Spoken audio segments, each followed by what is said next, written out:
So in one of my last videos, I spoke about why it's hard to finish beats and songs. And I thought in this video, I want to talk about the opposite of that, which is actually starting beats and songs. Because I think this is a problem that most of us producers commonly have, and it's something that we need help with.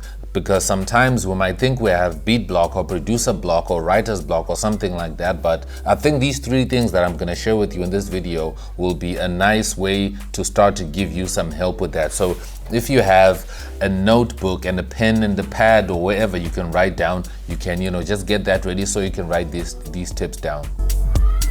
The first thing that I like to use in order for me to get ideas for songs is to start by thinking of emotions. Like if you look at a lot of popular songs, it's always linked to some emotion. It could be an emotion of happiness, an emotion of sadness. It can be any emotion that you think your audience can relate to, because people are always at different emotions.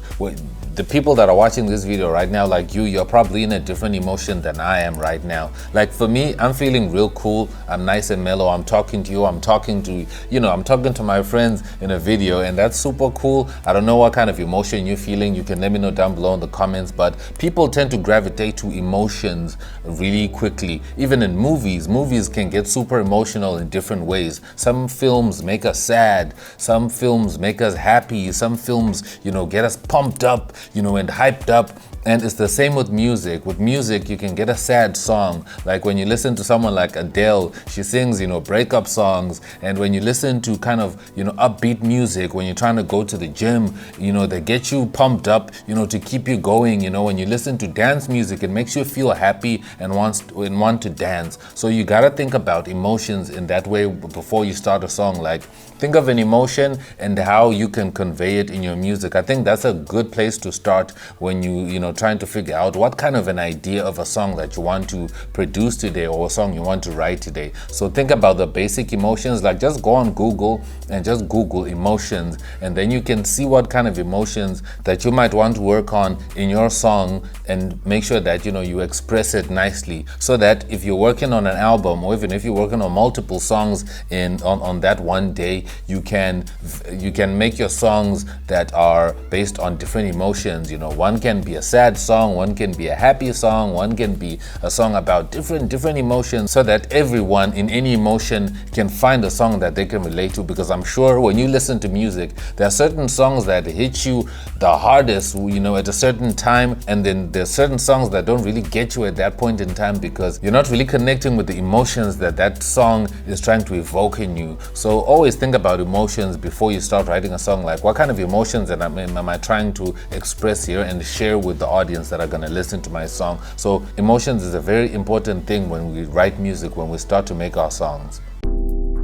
And next, to come up with a really good song idea, you also want to think about story. I think story is something that we can all relate to. Like story is king, story is everything, right? I think in music, that's something we also need to think about. Like for me, I remember back in the day when I started listening to music, I was always drawn into story. Like that's why I love watching movies and I love watching TV shows and series. It's all about story, like, the hero's journey or something that happened to someone, and just a story, man. It could be something that happened to you that you might want to share in a song, so always think about a story. But when it comes to story, there might be a caveat of you might want to communicate it not just in the beat, but sometimes you want to communicate it in vocals. So you might want to look for a vocalist, or if you are a vocalist, you might want to find a way that you can express that story in a really cool way, where you can tell that story from beginning, and have a middle and then also have an ending, so that people can connect with that story, especially when it comes to common stories. It could be a coming of age story.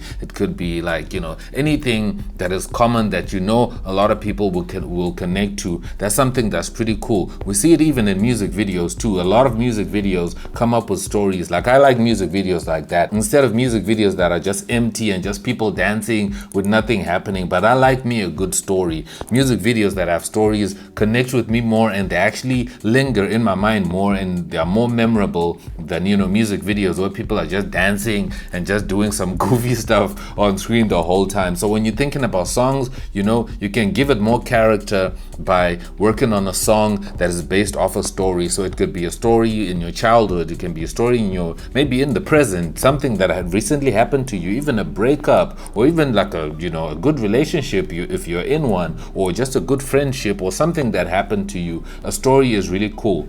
A story is something that I think you can use to start a song and then know exactly where to end it, because it's a story that you know in your mind exactly where it begins and you also know where it ends. So think about story when you're also trying to figure out what kind of song you want to work on.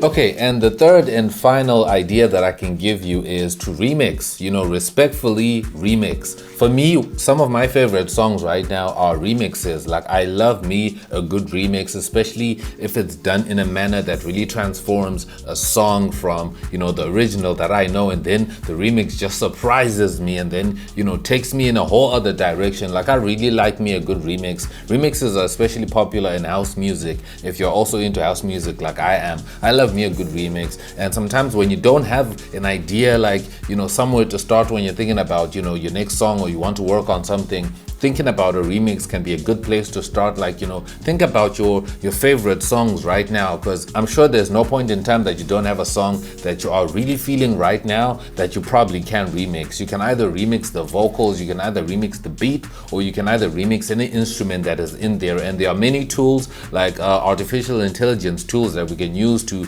kind of use as remix that I shared in one of my past videos. I'm going to share a link down below if you want to get vocals or get some instrument parts that you can use. That can be really helpful. So remixes are also a good way for you to get an idea of how to start songs as well. Think about a song that's already there and how you can interpret it in your own way, because the job is already done, the story has been told, the idea is already there. It's just up to you to remix it and re-envision it in your own way. So these are the three things that I think you just need to write down. So keep them handy. If you have a notebook or something, just keep those handy. If you have a board like I do back there where you can just write the stuff down, just write those things down, so that every time before you actually start to write a song, just think about these three things that I mentioned in this video and be like, okay, how can I tackle, what kind of a direction do I want to take this song so that I can have somewhere to start. I'm sure beat block won't be a problem and ideas will just start flowing like this, because starting music is really difficult. I struggle sometimes, but I hope these tips will help you. But anyway, thank you so much for watching this video. If you found some value in this video, I really appreciate it if you drop this video a like, hit that thumbs up button like never before. I would really appreciate that. And you can also subscribe if you want to. I would really also appreciate that. You can just hit the subscribe button down below. But other than that, you can check out this next video that's on screen right now, and I'll see you in the future. I'm X and I'm out. Have a good one. Peace.